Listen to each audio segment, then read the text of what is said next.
நான் எப்போது வீழ்வேன் என்று சொல்லி பொய்யின் அம்புகளை என் மேல் வீசும் அநேகர் உண்டு. கர்த்தாவே, நீர் என்னை காப்பாற்றும் என்று கெஞ்சும் ஆத்துமாவே, இன்று கர்த்தர் உங்களுக்கு சொல்லுவது ஆதியாகமம் 15:1. நீ பயப்படாதே, நான் உனக்கு கேடகமும் உனக்கு மகா பெரிய பலனுமாய் இருக்கிறேன். சோதோமின் ராஜா நினைத்தான் ஆபிரகாமின் பலன் அவர் ஜனங்களோடு இருக்கிறது என்று. எனவே ஆதியாகமம் 14:22-23 சொல்லுகிறான், ஜனங்களை மட்டும் எனக்கு கொடு, பொருட்களை நீயே எடுத்துக்கொள் என்று சொல்லி.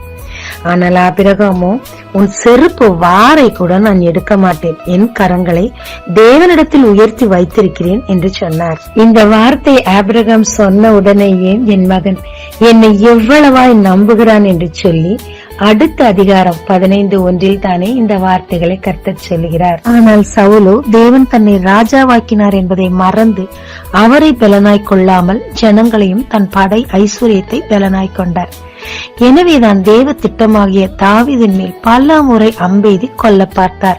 ஆனால் தாவீதின் மிகப்பெரிய பலன் கேடகம் தேவன் தான் என்று சங்கீதம் 18 அவர் சொல்லுகிறார். அப்படி இருந்தபடியினால் எத்தனை முறை முயற்சித்த போதும் தேவன் தாவீதை காப்பாற்றினார். சவுல் தேவனை கைவிட்டார், கர்த்தரும் சவுலை கைவிட்டார்.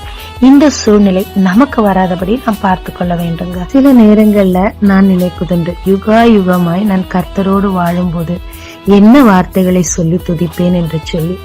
உனக்கு விரோதமாய் உருவாக்கப்படும் ஆயுதம் வாய்க்காதே போகும் என்று சொன்ன அந்த கர்த்தர் கண்ணுக்கு தெரிந்து பல முறை நம்மை காப்பாற்றியிருக்கிறார். ஆனால் கண்ணுக்கு தெரியாமல் இந்த அந்தகார லோகாதிபதி அவருடைய திட்டங்களை எல்லாம் உடைத்து, எதிரிகளின் திட்டங்களை எல்லாம் உடைத்து, நமக்கு விரோதமாய் எழும்பும் மந்திரவாத பில்லி சூனியங்கள் எல்லாவற்றையும் உடைத்து நம்மை எப்போதும் 24/7 நம்மை பாதுகாக்கிறாருங்க.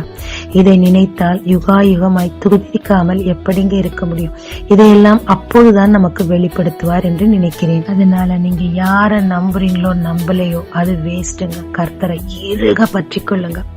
அவர் உங்களுக்கு கேடகமாகவும் மகா பெரிய பலனாகவும் இருந்து எல்லா பிரச்சனை சூழ்நிலையிலிருந்து காப்பாற்றி உங்களை உயர்த்துவாருங்க. ஜெபிக்கலாமாங்க. தேவரே, நான் கூப்பிட்ட வேளையில் மட்டுமல்ல, கூப்பிடாத வேளைகளிலும் நீரே நேராகவும் வந்து உங்க தூதர்களை கொண்டு என்னை பாதுகாத்து என்னுடைய கேடகமாக மகா பெரிய பலனாகவே இருக்கிறதுக்காக உமக்கு நன்றி. உம்மை தூரே நான் தள்ளாதபடி, என் பாவங்கள் என்னை மேற்கொள்ளாதபடி பரிசுத்தமா என்னை பாதுகாத்துக் கொள்ள உதவும். நீரே என் துணையாயிரும். இயேசு மூலம் பிதாவே, ஆமென். இயேசு கிறிஸ்துவின் நாமத்தில் இந்த நாளில் உங்களை ஆசீர்வதிக்கும் ஜீசஸ் விஷன்.